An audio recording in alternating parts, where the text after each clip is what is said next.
கண்களை மூடி பக்தியோடு நாம் ஜெபிப்போமாக.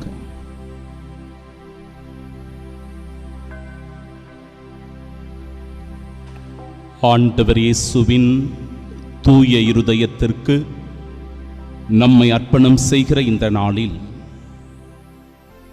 நம் குடும்பத்தையும் நம் ஒவ்வொருவருடைய முயற்சிகளையும் செயல்களையும் வாழ்வையும் ஆண்டவருக்கு ஒப்புக் கொடுப்போம். இயேசுவின் திருப்பாடுகளை நம் மனக்கண் முன்பாக கொண்டு வருவோம்.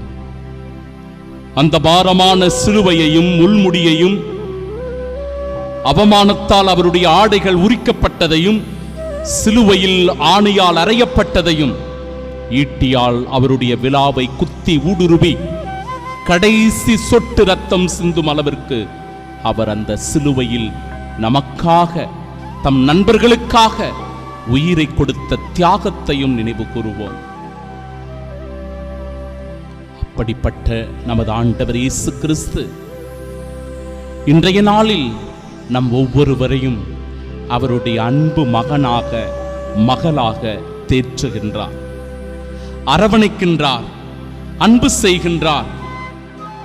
நம்முடைய எல்லா தேவைகளையும் அறிந்து உணர்ந்து அவற்றை முழுமையாக நிறைவேற்றுகின்றார். பிரியமானவர்களே,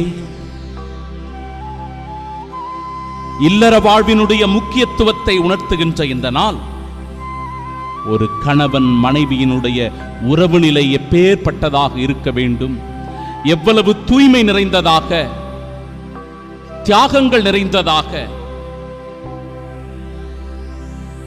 ஒருவருக்கொருவர் பிரமாணிக்கம் உள்ள உறவாக இருக்க வேண்டும் என்பதை அழகாக எடுத்துச் சொல்லி திருமண வாழ்வை போற்றுகின்றார், ஆசிர்வதிக்கின்றார்.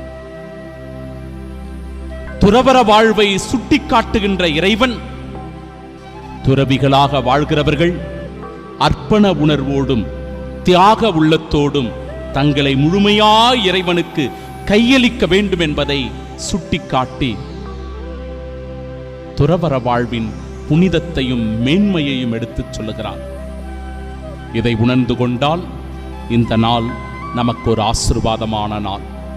வரம் வேண்டி ஜெபிப்போம். கிறிஸ்துவின் சாட்சிகளாய் வாழ்வோம். ஆமென்.